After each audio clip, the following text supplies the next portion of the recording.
বন্ধুসকল আপুনি যদি মোৰ চেনেলটো সাবস্ক্ৰাইব কৰা নাই সাবস্ক্ৰাইব কৰক আৰু কাষতে থকা বেল আইকনটো প্ৰেছ কৰি পিনি অল প্ৰেছ কৰক আৰু ভিডিঅ'টো যদি এতিয়ালৈকে লাইক কৰা নাই লাইক কৰক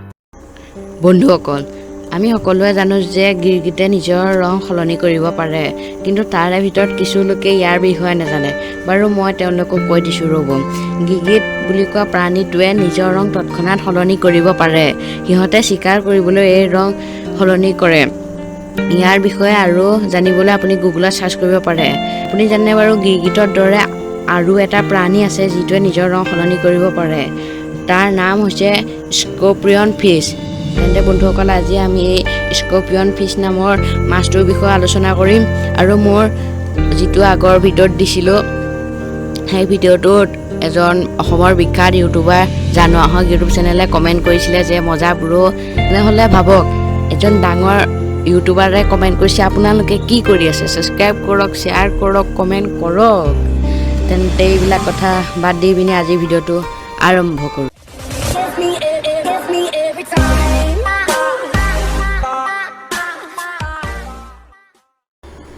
পৃথিৱীৰ এনেকুৱা এটা মাছ যিয়ে নিজৰ ৰং সলনি কৰিব পাৰে কিন্তু এই মাছটো বৰ্তমান দুৰ্লভ হয় আৰু এই মাছটো ভাৰততে পোৱা গৈছিল চেণ্ট্ৰেল মেৰিন ফিচাৰিজ ইনষ্টিটিউটৰ বৈজ্ঞানিক মট্ৰা নামৰ এখন ঠাইত এই মাছটো বিচাৰি পাইছিল এই মাছটোৰ বৈজ্ঞানিক নাম স্কৰ্পিয়নাছ স্পাইচিছ নেগলেক্টৰ চেণ্ট্ৰেল মেৰিন ফিচাৰিজ ইনষ্টিটিউটৰ বৈজ্ঞানিক ডাক্তৰ জয়াভাস্কৰণে কৈছিল যে যেতিয়া এই মাছটো আমি দেখিছিলোঁ তেতিয়া এই মাছটো ঘাঁহত লুকাই আছিল আৰু দেখাত এটা শিলৰ দৰে লাগিছিল কিন্তু 4 ছেকেণ্ডৰ পিছত মাছটোৱে নিজৰ ৰং সলনি কৰিছিল তেতিয়া আমি বুজি পালোঁ যে এইটো এটা প্ৰাণী হয় এই মাছটো চিকাৰ কৰি থকা সময়ত চিকাৰীৰ পৰা বাচিবলৈ মাছটোৱে বাৰে বাৰে ৰং সলাইছিল ৰং সলোৱাত পাকৈত এই মাছটো বহুত বিষাক্ত আছিল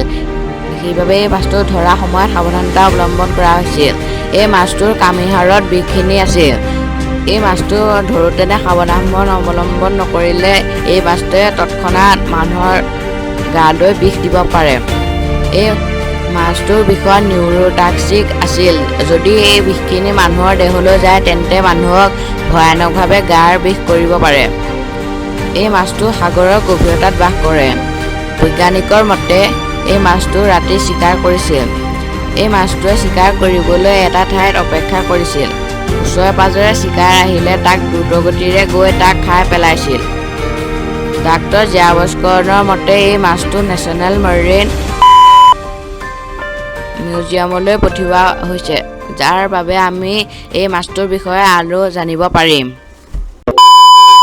তেন্তে বন্ধুসকল আজিৰ ভিডিঅ'টো কেনেকুৱা লাগিল ভাল লাগিলে লাইক কৰিব কমেণ্ট কৰিব মই লগ পাম নতুন এটা ইণ্টাৰেষ্টিং ভিডিঅ'ত তেতিয়ালৈ বাই বাই